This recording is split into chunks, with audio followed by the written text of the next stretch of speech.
and sharing of the feelings of the event of today in relation to your own cultural background, cultural integration, protection and sustainability of minority cultures. So we are here to talk about topics like cultural integration in Finland, protecting minority culture from extinction, and cultural sustainability. So you are all welcome. I'm happy to see you, my panelists. Thank you. Thank you, Nana. I only received your names, but now I'm meeting you in person, and it's a great pleasure to me. Thank you for your time. So, any of our panelists can start the discussion. Thank you.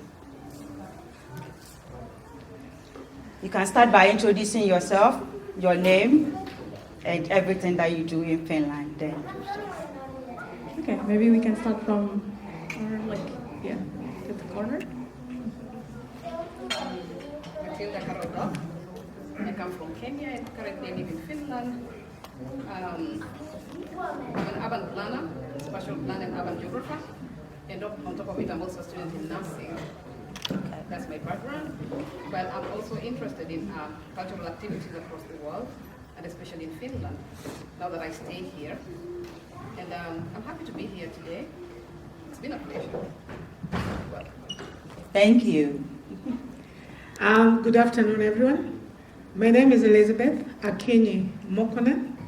I live, study, and work in Finland. I am the chief executive of COFAS Hoiva. COFAS Hoiva is an association that works with the youth, women, and we prioritize working in health. I am a nurse by profession, currently doing my master's in global and public health at the University of Tampere. I am culturally cultured. I love Africa.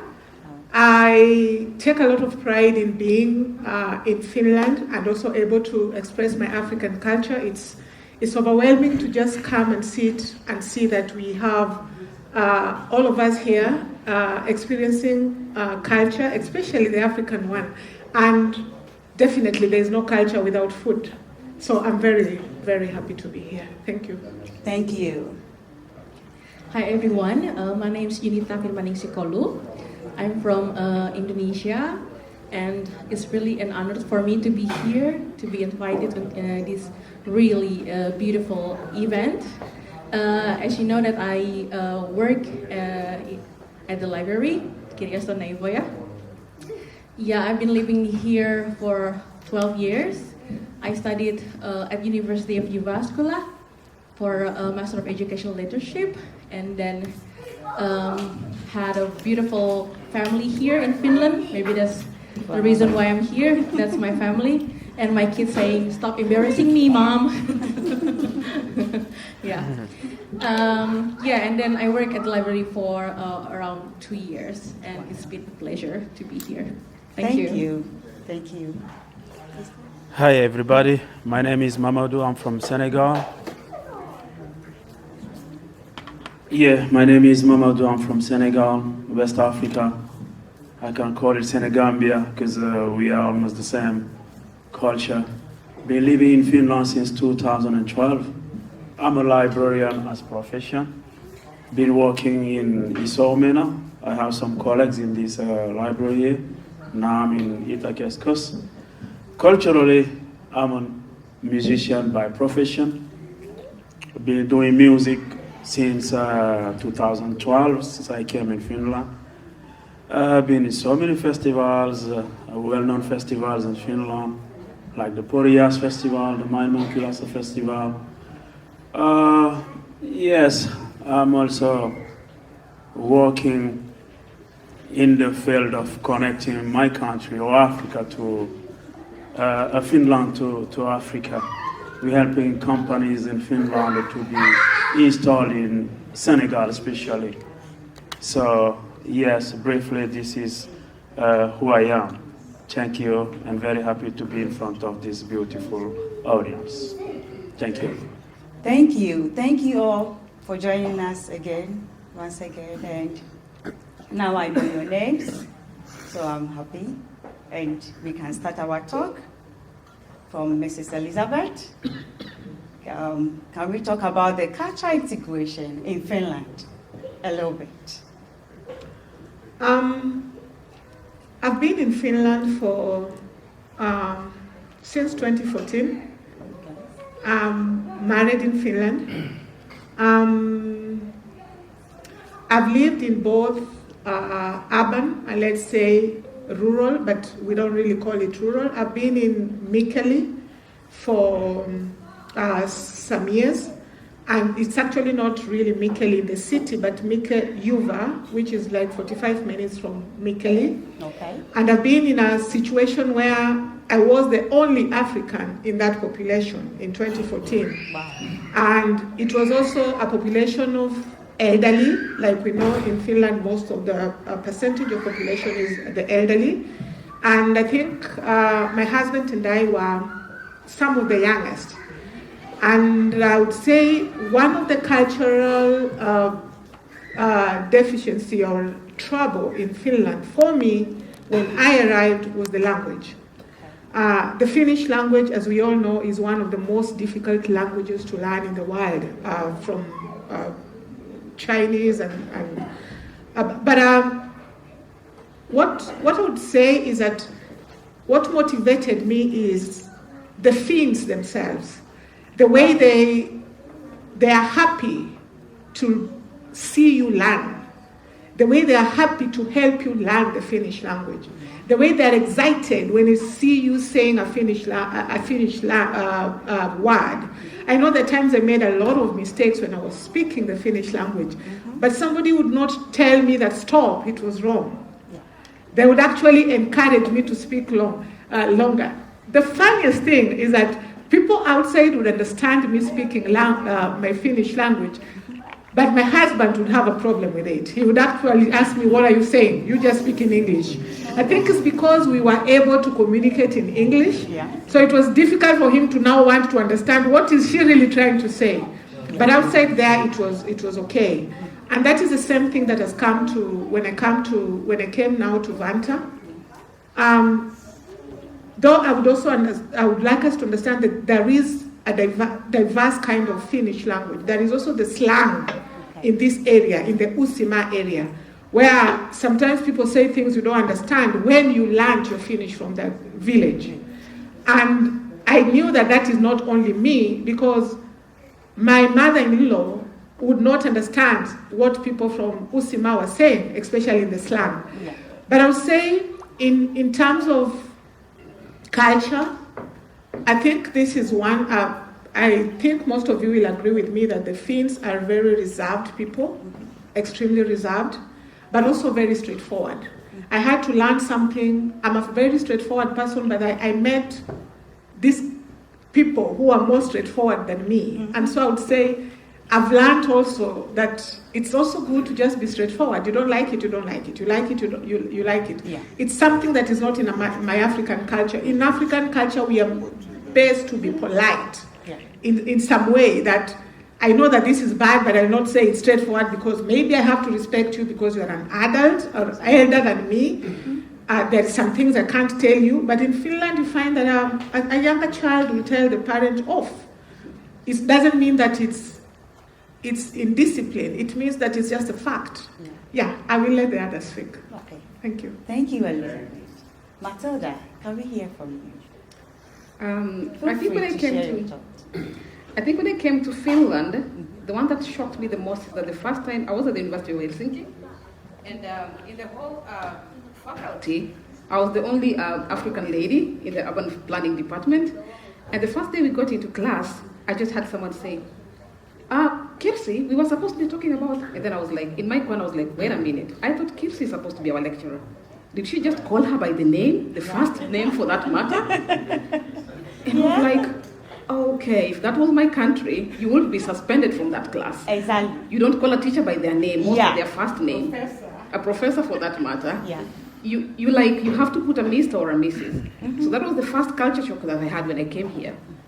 And then on top of that, there was this class that we had to go and do it we had to be in a sauna of some sort with some of my classmates. And I'm like, okay, we are all supposed to be naked in this sauna. And I'm like, after that, how am I going to face my classmates next? After they've seen me naked. Yeah. It was kind of uncomfortable for me. Yeah. So that was the second culture shock. Okay. And then now, come to food, I remember the first week I kept on posting on Facebook, I want food. Where is the food? Because everywhere I would turn to was bread accompanying food, Okay. potatoes accompanying food. Yeah. And I'm like, where is ugali? Where is real chicken? Because the chicken we get in the supermarkets are not chicken in Africa. Yeah. They're different. So the food culture came in that aspect. Yes. So I found it quite strange. Yeah, and I think the first few months, I had to keep on ordering, do you know anybody coming from Kenya? Because I need food. Yeah. I'm starving here.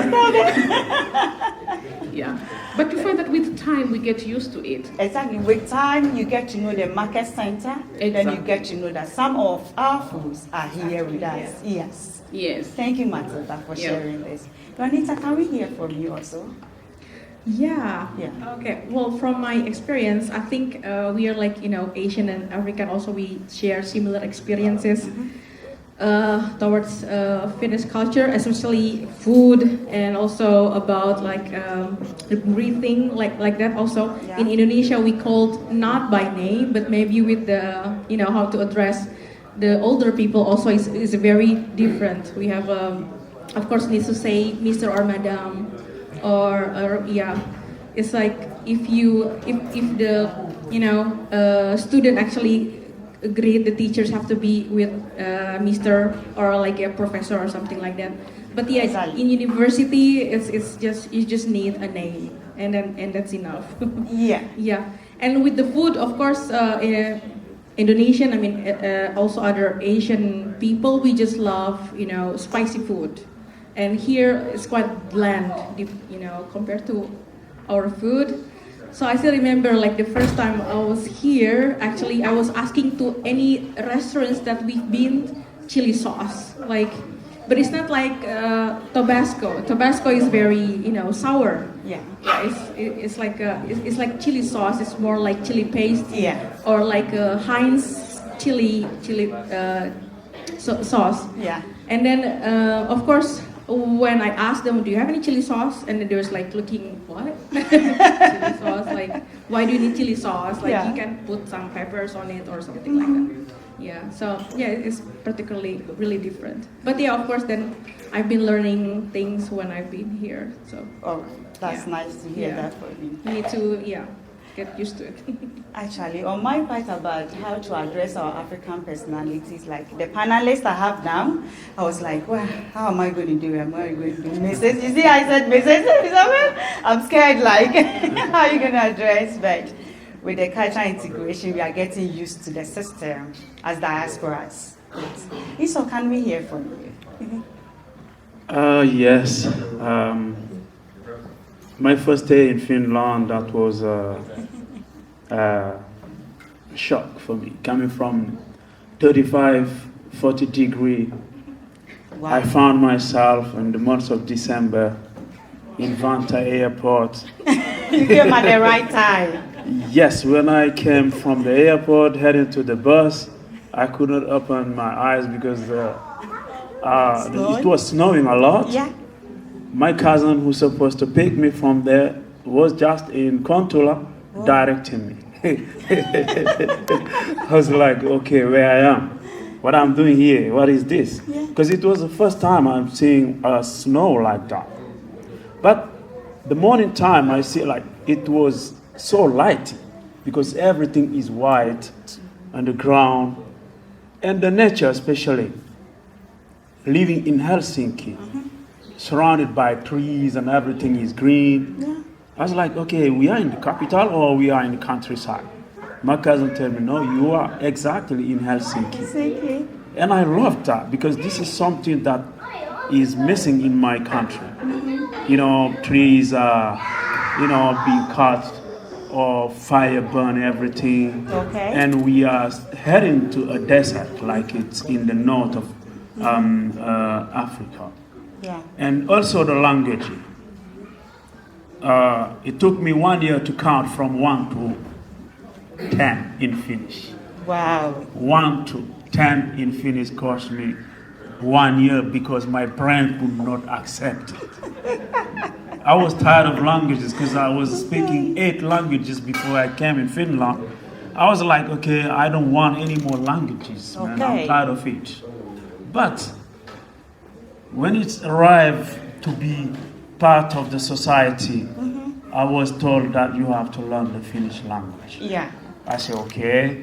Now it's like I'm having a wall behind me. It's I a cannot mess. escape. I have to by force do it. Yeah. And I did not regret it. I went to school. It took me almost 2 years and plus to be able to, to speak Finnish. Yes. It's a very difficult language. And I started straight having a job in a library in Malmi-Kartano. Okay. And my boss just said to me, hey, you are good in this job. I think that you must go to Ammatikolo for becoming a librarian. Wow. I said, okay, what I have to do? You have to go to school again. Wow. I was like, I'm from a university in Dakar, in Senegal. Why I have to go again at school? I can do this job properly. I've been doing it 9 months. They said, no, in Finland, it works like this. Wow. And yeah, lovely country.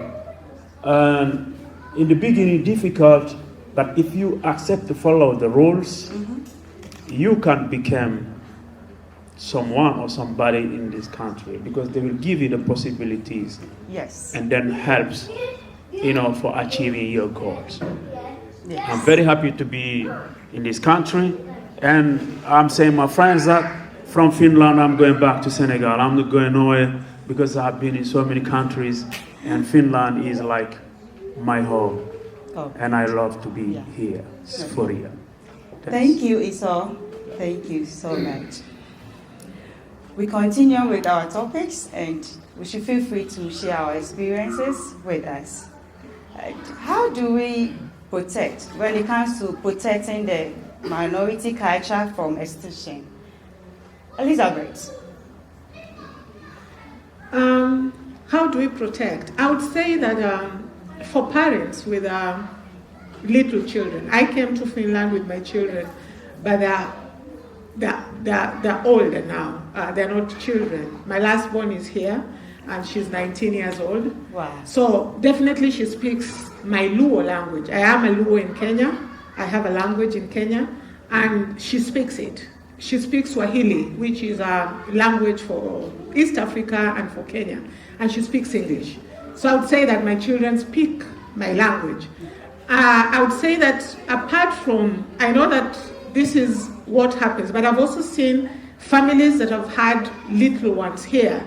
When they go back home, these children cannot communicate in the communities there because the only language they know is the Finnish language. Yeah. And it is not bad because that is what they get at school and that is what they get around the surrounding. But what are we doing as parents inside the house? Yeah. It is good for your child to know what you call water in your mother tongue. Yeah. Because at the end of the day, we have extended family. And by extension, Africans or Africa is a culture that is extended by family. Yes. We are not just mother, father, child. We are extended by, there's some people I call auntie, uncle, just by the virtue of the fact that they're older than me. Yes. We are not related by blood. I don't even know where they come from. I call them auntie, uncle because of the fact that they are older than me. Yes. And so I think that it would be important. I like the way the Finnish protect their culture. I like the way they protect their language, such that if you have to be here, you have to learn the language. What about you? There is no day, even if I'm a Finnish citizen and everything else, there is no way I'm a Finnish citizen. I'm not a Finnish citizen. Yeah. I'm African. You are. And this is something that we have to be proud of. We have to be proud of our culture, our color, and all these things. Because I know that even some things that we normally don't talk about, these children as many Finnish languages as they speak, as what, or the Swedish, because this is not just a Finnish language, we also have the Swedish, which people really rarely talk about. Yes. But as much as we say what our children need to know our language, Exactly. they need to know what is your cultural food. They need to know how they can communicate, because at the end of the day, we go back to Africa. Unless we have made up our minds that we are not coming out of this place as immigrants, and this is where we are going to be. And I know that there are people who have decided on that. Yeah. They've come out of Africa or outside their countries Yeah. of origin, and they're never going back to that. That is okay. Then it is okay. Yeah. But if you know that you are ever going to take your child back to Africa or from wherever country you came from as an immigrant, I think it is also good to learn, to let your children learn the language. Exactly. Yeah, thank you. Thank you, Elizabeth. Juanita? Yes. Actually, yeah, my children, I also agree with you. Like, one way to preserve our own culture is actually to speak the Adian the mother language. So I encourage my kids, although they, of course, go to Finnish schools and they, of course, speak Finnish as the main language. But I always encourage them to learn Indonesian. Although it's very hard for them to learn Indonesian, but I said, well, Indonesia, there's like 220 million people who can, Yes. who can speak Bahasa Indonesia. So at least you need to learn as well. And Yes. and then by the time we visit Indonesia, then they, can practice that they can, talk with Indonesian as well. Yes. And then other thing, of course, I take them also to various Indonesian culture events in Finland, especially in Helsinki, because our embassy is quite supportive and quite active, and then that's why there's like always Indonesian event like every year, like in June, especially like in Helsinki. So it helps a lot. And then of course there's so many like holiday celebrations that we can celebrate together. For example, like Christmas, also Idul Fitri, and other things, because in Indonesia we have like 5 main religions in Indonesia. So yeah, I think those things that we can think about to preserve culture. Thank you, Juanita. Africa Diaspora Media Network, ADMI, Inspiring Your Success, is proudly sponsored by Ansia Global. And you can follow us on YouTube, Ansia.org, TikTok, Ansia Global, Instagram, Ansia Global, Facebook, Ansia. Then you can email us also, www.ansiaglobal.org. Sharing is caring. We move on to you, Matilda. I think you asked about how we can preserve the culture of the minorities in Finland. Yes. And I look at it from different perspectives. We have the policies and the regulations by the government, the different arms of government in Finland and within the EU. And then we have the social aspects to it.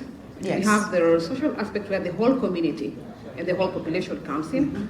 And then we have the family aspect of it that she spoke about. And then we have the academic aspect of it. Yes. So I look at it from different angles. I wouldn't go into religion because that is a touchy subject in Finland as part of the culture of the population. But then if I'm looking at, for example, the government coming in to preserve the culture of the minority, for example, they have festivals like the Helsinki African Film Festival, where they allow cultures from different African backgrounds, to showcase what they have and to educate the population. So you find that people from different countries come to these festivals. They bring their food, their music, their everything about their culture. Yes. And then we also have. I also like the fact that the government has allowed us to have our markets. The Afro markets where we can get our stuff. Exactly. When they're making policies, they account for these places. So if I have to shop for African things, then I have the African market to go to. If I go to the library, I have sections dedicated to African books, African writers, African heritage. These I can access. When I go to the schools, I get, books talking about the African culture, part of the African culture being taught in school. I remember that when I was in one of my classes, it was about, poverty and climate change in the developing world. And I remember that the picture that came on screen was of an African child, very dirty, with mucus on his nose, with plates, some food on the plate, and he was looking so miserable. And I got so agitated and triggered, and I raised my hand, being the only black in that class, and I was like, didn't you find any other dignified picture that you could use to represent Africa as a continent? You have been to Africa several times, and this is a world-class university. And I believe that the population here, they have been watching BBC, they have been watching CNN, they have been watching Al Jazeera ever since they were born, and everything they see is about Africa being poor, Africa being uncivilized, Africa being dirty and backward. And as they grow up, this is what is being fed into their system, into their brains. And now it has reached a point where they have to be de-villaged, to be more educated at the university level, and you are still feeding them the same information by showing them this kind of photo. So in this class, do I look like this picture? So if I left Africa to come here, I didn't just come to get an education. I have to change this culture. And I'll start by removing this picture from this course. So we are not going to go on with this until this picture is removed. Wow. So to the rest of the class, they would have thought that that is just a picture, but to the rest of the population, that is the African culture, Yes. you know, in perspective.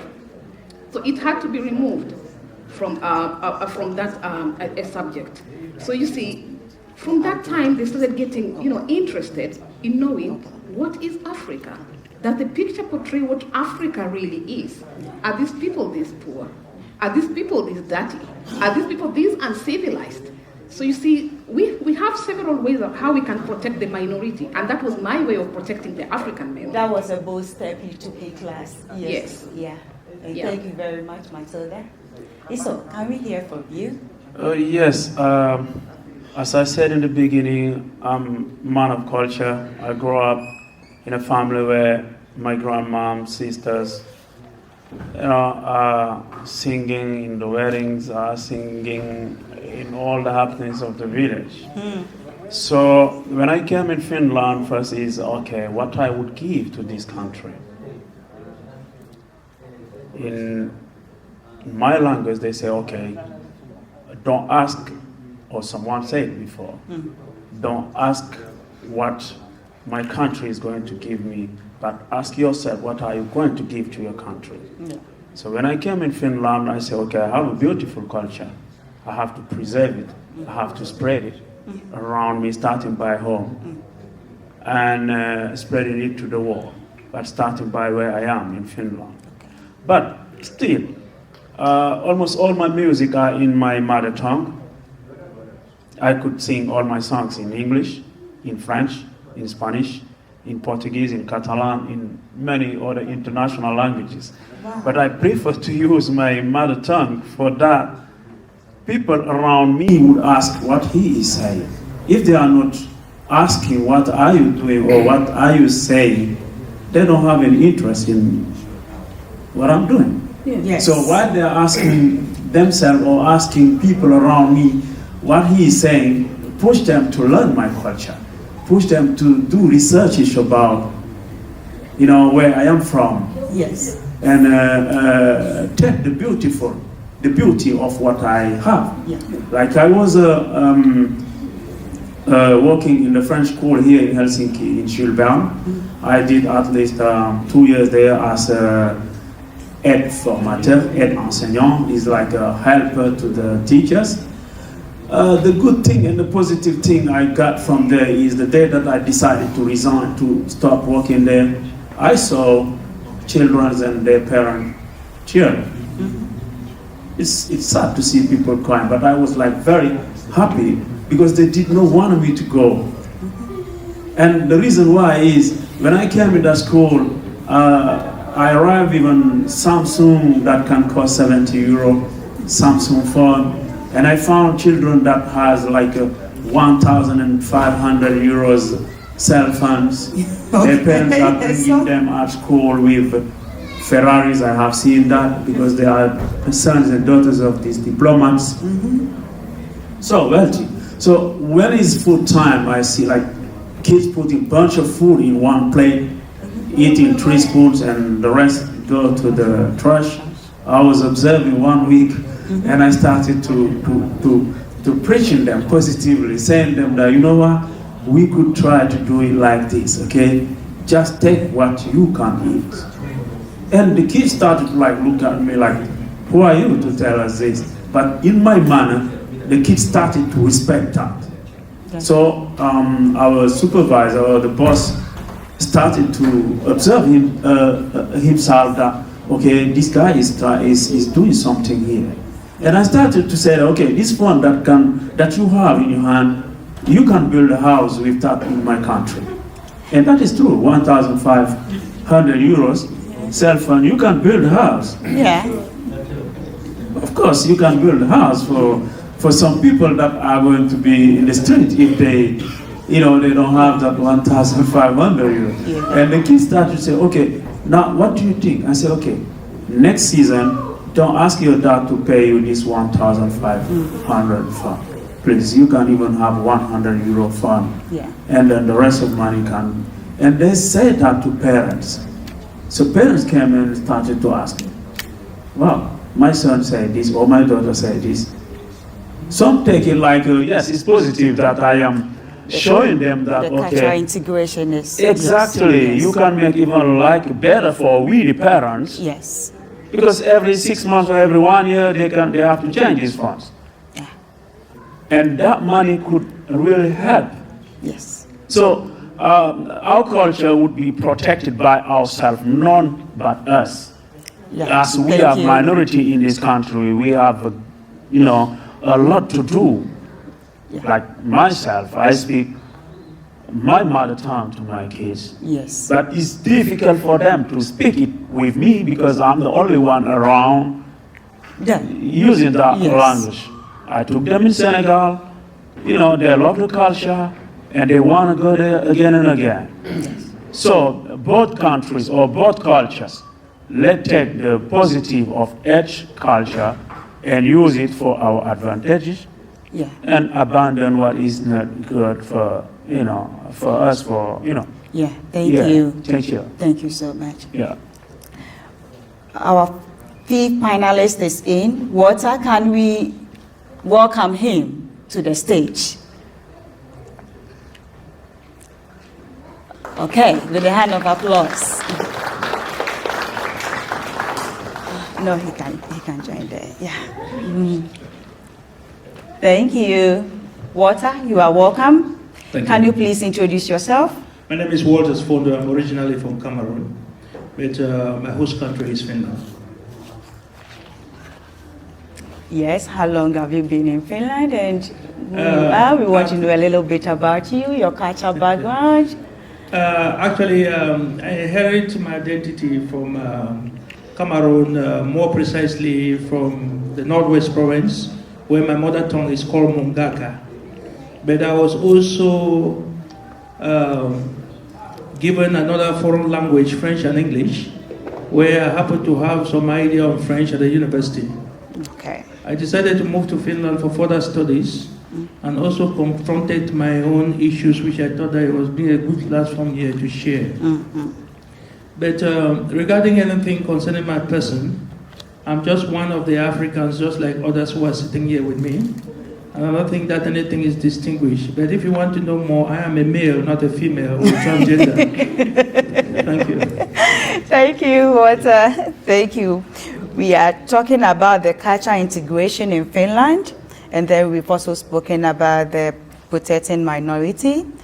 So if you have something to talk about, you can share your thoughts with us on the cultural integration in Finland, real quick, and then protecting the minority culture from extinction, real quick. I'm just trying to see how I'm going to sandwich everything as brief as possible.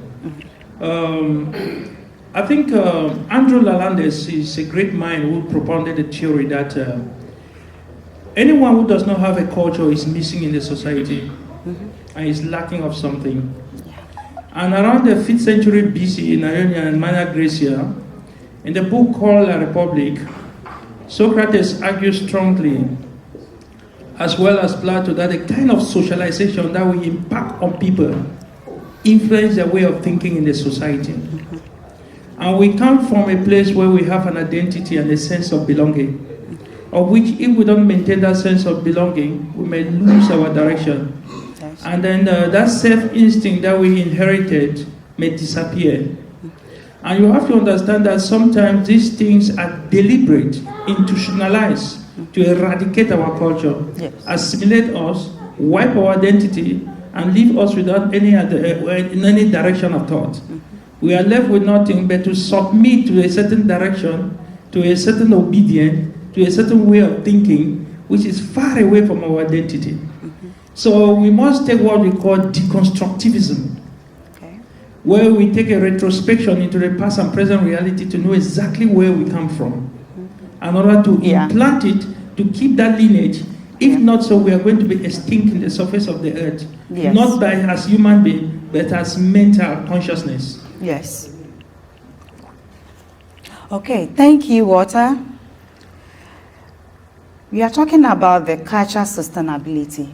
Elizabeth, please, can you say something about that? Let's have a talk about the cultural sustainability. I think my colleagues have talked about it all. Somebody have talked about policies and laws. Somebody has talked about language. Somebody has talked about music in bringing culture. Somebody has talked about the food. We should not forget dressing. Nana, you are so beautifully dressed in a thank you. Thank you. These are some of the things that we cannot do away with. Look at my brother Brian behind there with the wife. You know, they have a matching African outfit. Wow, that's beautiful. I love that. You know, this is just a way of sustaining our culture. Yes. You know, I mean, we can always not go buy things at Kubu's and as much as we're doing that. Yes. How about even expounding it to our children? Because how about the younger generation? I know that we're talking about the Gen Zs right now. That is the thing that we're talking about. The young adults who don't want to associate with anything and they just want to have. But how about having those kind of clothing, kind of everything that reflects back? Yeah. We are a minority, yes, but I think that our voices and our power is really being heard by the way we go to school, by the way we are, by the professions we hold. We have librarians here, we have silent heritage here, we have engineers who are Africans. We have, I don't think there is any sector, for example in Finland, that you will not find Africans or other minorities that are leading. I find a lot of pride when I go to even a hospital, and I find that a department head is a minority. It's not someone from Finland, and I'm not saying that we are taking all the Finnish jobs from them. We respect that we are in Finland. Yes. We respect that we got employers here. We respect that we have a place to stay, and they respect us, and we respect the human rights that are found here. And we are not taking anything away from anyone. What we are saying is that we have to sustain it. We have to find a way where Walter is saying that we are not dissolved, we don't disappear in the middle of, amidst all this, that we are not even heard. So yes, there is a lot of things that can help us to be sustainable, and we are trying to really bring them on board. Thank you. Thank you, Elizabeth. Today we had a taste of the Kenya, Senegal, Ghana, Gambia, Cameroon, Togo food. Their culture diet was exhibited there. We all had a taste of it. Let's have a chit-chat, how the taste was, how the food was like, and how does the cultural background influence your food choices and tradition? So. Being a Kenyan, I tasted pilau. Okay. Pilau is a Kenyan food. It's rice, meat, and made with spices. And thank you so much for making that. That was beautiful. It was very sweet. Kenya cook, thank you. Yeah. And in Kenya, this is normally a coastal, from the coast.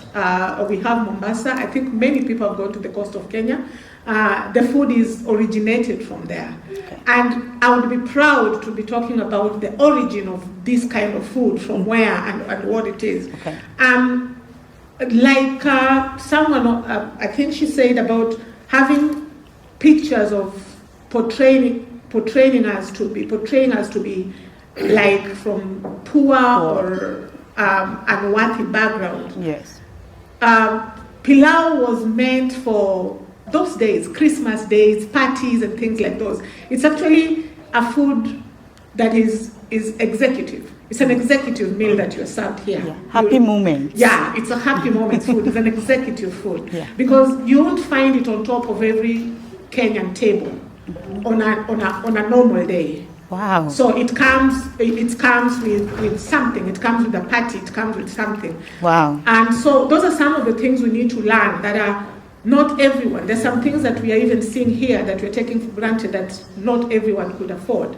Yes. But how are we headed towards that now? I'm happy that I tasted the jollof rice. Thank you. I've tasted jollof rice from Nigeria, from Okay. other countries in West Africa. Okay. And I know that the taste is the same. I think the only thing is the difference that comes in who is the cook.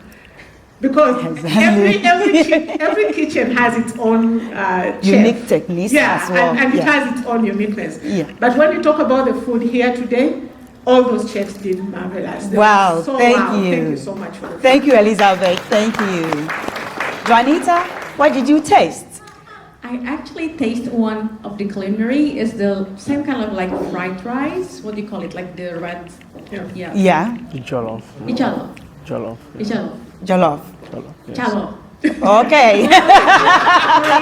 Yes, that one. And that's from Kenya or Jollof rice. from, He's from Ghana, right? Ghana. Jollof, yes. The jollof rice is from Ghana. Yeah. oh, from Ghana. Okay. Yeah. Well, yeah.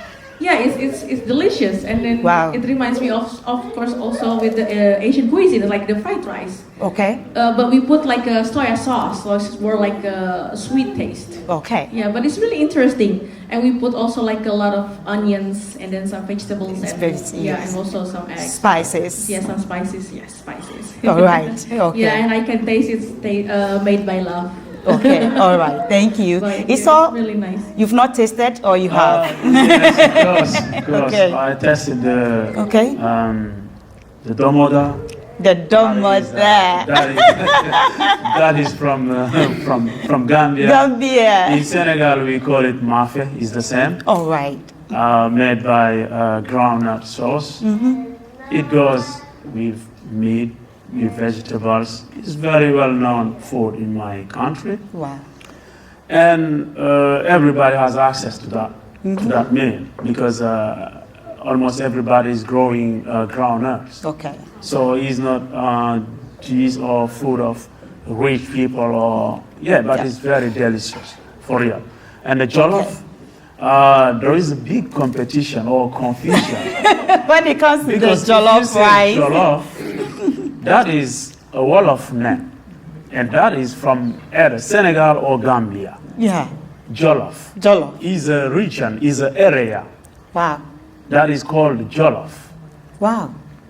So I don't know. I'm packing my Jollof bags. rice I'm from going with Ghana. you. There is jollof rice from Nigeria. There Yes. is jollof rice from Senegal. Gambia and Senegal. Yeah. And we the Senegalese, we think Uh-huh. we and the Gambian are the best jollof cook. Oh my God. I don't know. But the one I ate, yes, is very delicious. Wow. And I love the food from Cameroon. Okay. Yeah, and especially the chili.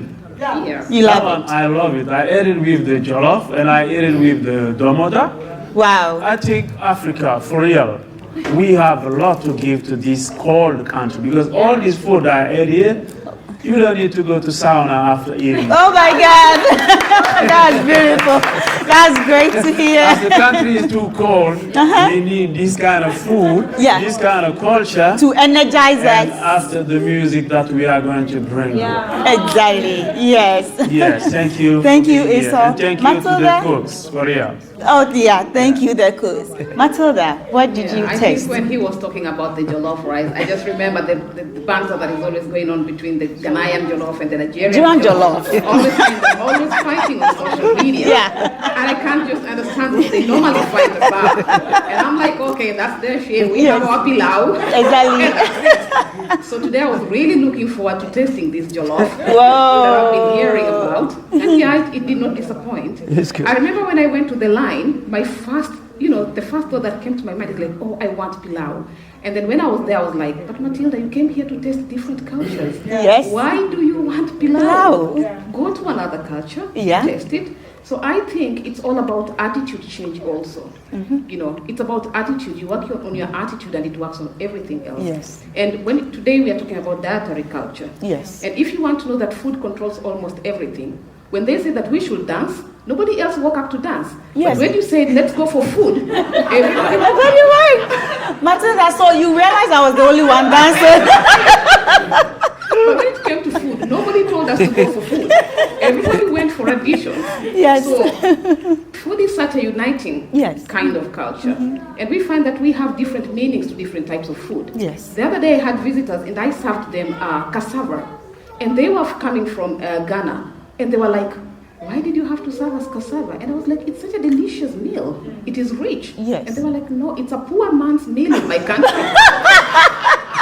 And here I was thinking that I'm serving them something very exotic. So, food means something totally different to other people from different, Yes, places. that is true. And when we came to Finland, I realized that we were eating a lot of Irish potato. And in my country, Irish potato is mostly associated with the Kikuyus. Okay. The whole country eats it, but we have this community that really, adores it and loves it. They put it in almost all their meals. Exactly, And we yeah. make fun about it. So you find that different cultures across the world have some similarities. Yes, it does. In a way, when it comes to the aspect of food and culture. Yeah.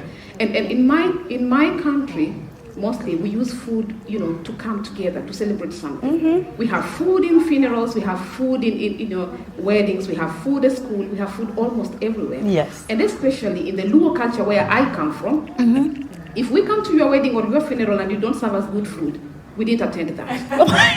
I mean, the first thing that you ask someone, how was the wedding? Oh, the food was good. Wow. How was the funeral? We didn't even get to eat. And you are like, okay. I thought we went to bury someone. Yes. Or I thought we went to dance and, to get people married. Yeah. But the only thing they went home with was the food aspect of it. Yes. So food is very important. Yes. And when it comes back to religion, I put it in quotes because there are those people here who don't subscribe to religion. Yes. Food is at the core. Yes. Adam had to go and till the land to get the food. And they say whoever does not work does not eat. Yes. There's no any other commandment that you have been given. You have to work to eat.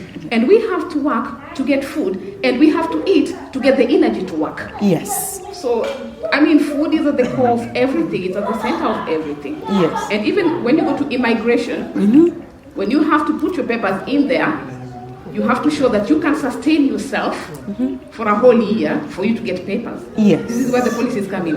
What are you proving to them? You are not going to come here and starve. Yes. Because you need to eat to live. To eat to live in their country. Because when it comes to housing, you can get it from anywhere. Anybody can house you. Yes. But can they feed you? Because yes, I can tell you, okay, I have a room here we can share. You can sleep on my sofa, I can sleep on my bed. Okay. But can I feed you All right. for a whole year? Yeah. So you see, food is at the center of everything. Thank you, Matilda. Yeah. Thank you. We've had a great taste today. Each one of us has his or her memory to go home today. How can events like this promote culture understanding through food? Iso, I'm on you.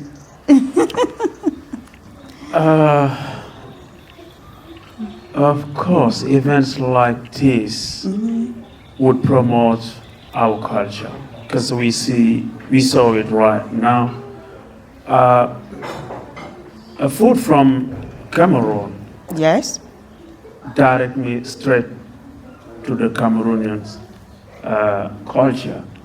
I want to know exactly the origin of the food I ate. And the food from Ghana, I saw myself in Ghana even living in Finland. Okay. So let's say, for example, it will be difficult to gather all the Africans that are living, I want to say like Senegal, Gambia, Guinea. There is a lot of countries living here in Finland. All right.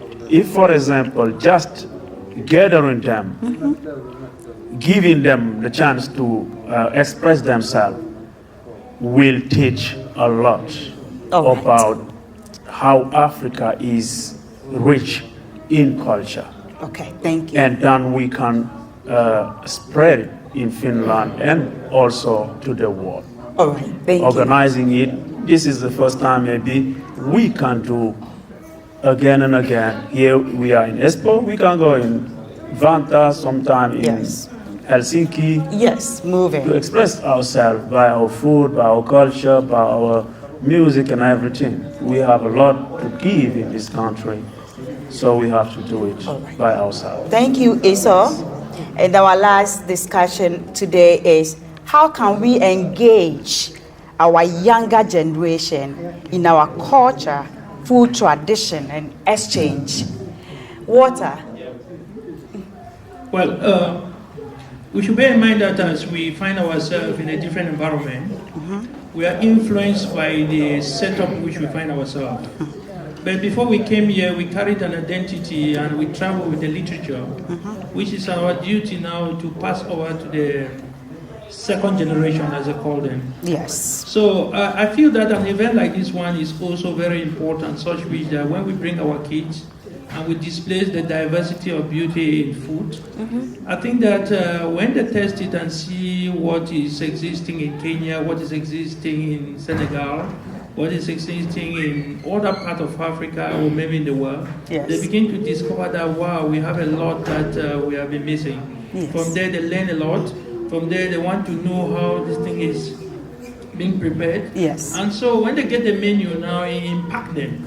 That And is so it. at their time, instead of spending time joining things that we are not very familiar with, they are very conscious of organic things that keep them and build their belonging. Yes, thank you, So I Walter. feel that if they continue that way, it will be a good thing. So we will not hesitate to emphasize that we need this kind of conferences continuously. Continuously. Yeah. Yes, thank you so much. Matilda, your last 2 words when it comes to culture dietary.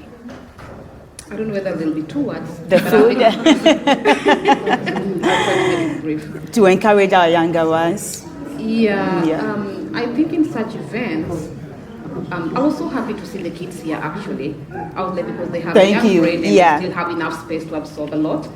But then I was expecting to see kind of maybe some leaflets of some like small pamphlets where some ingredients or like, method has been written somewhere, or just some hanging on the wall, like where there's the Ghanaian food, some hanging there. Okay. So that I can see, okay, what I'm eating, these are the ingredients, this is the method for preparation. So as I'm getting my food, I can see it's written there and I can just read it roughly. You will love to do the practicals at home, so you want the preparation. Exactly.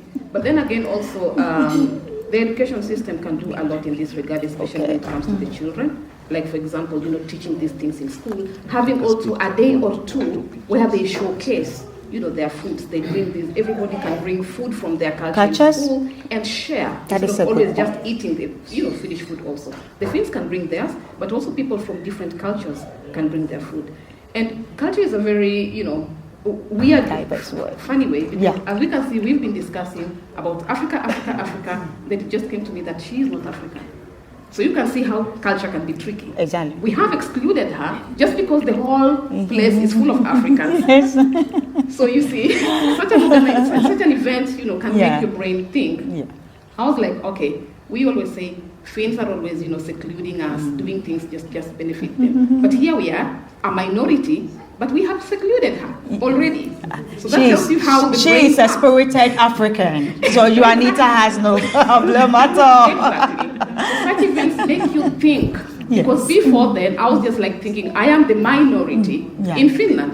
But now I've looked at her, and she is a minority here among us. Yes. So events like this really teach you. It was my learning moment also. Exactly. It was my learning so moment. it is good to hold such events. We Thank showcase our culture, we Yeah. teach each other. All right. We network actually, because from here I'm getting a few contacts. I'm going home and I'll be communicating to them after this. Oh, I thank think you. It's good. Thank you, Matilda. Thank you.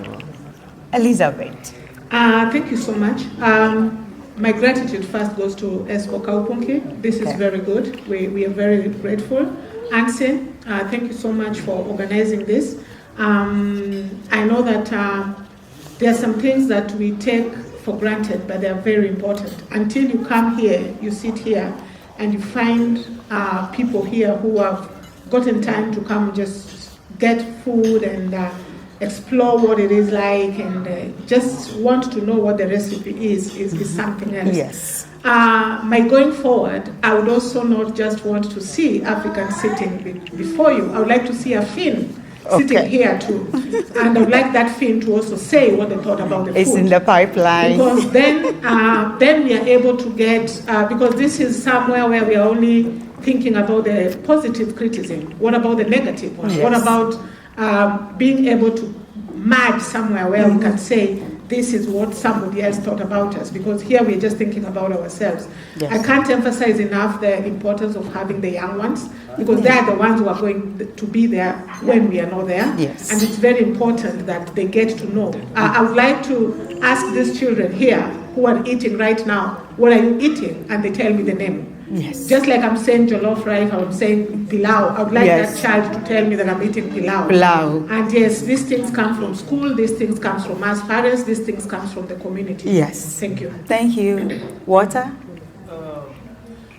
I feel that the panelists have exalted the topic quite well. Yes. I don't think that I'm going to belabor what anymore. Okay. Otherwise, I would just say, since we are very conscious of the fact that we need this kind of events to come up from time to time. Thank it's you. all about to impact the young ones with this knowledge. Thank you. So that their identity should not disappear. Yeah. Thank you. Juanita?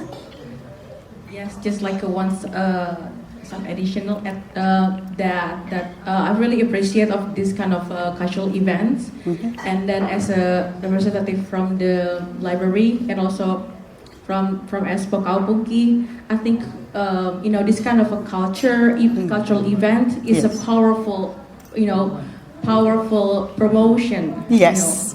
For events. And then I strongly suggest that NC can organize similar events regularly here, especially in Expo. We are here for you. That would be great.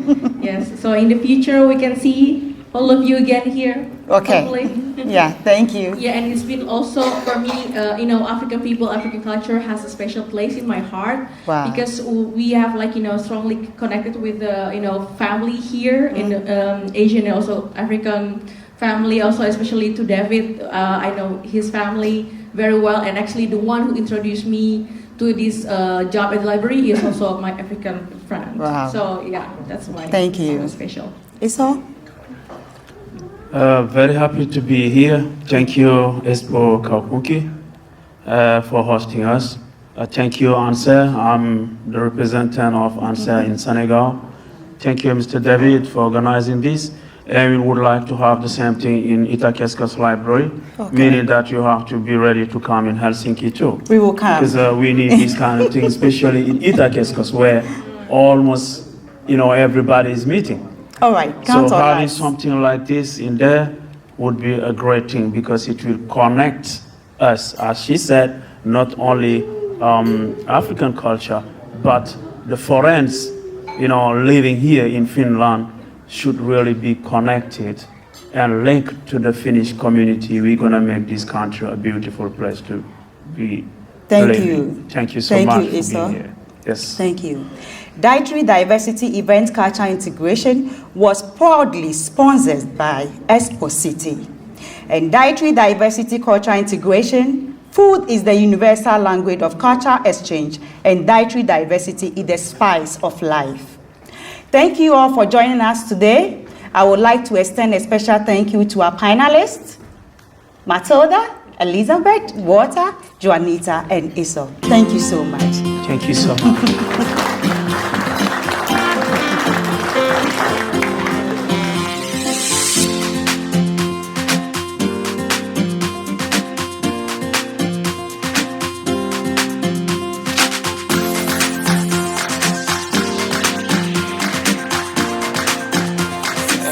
Teddy made it.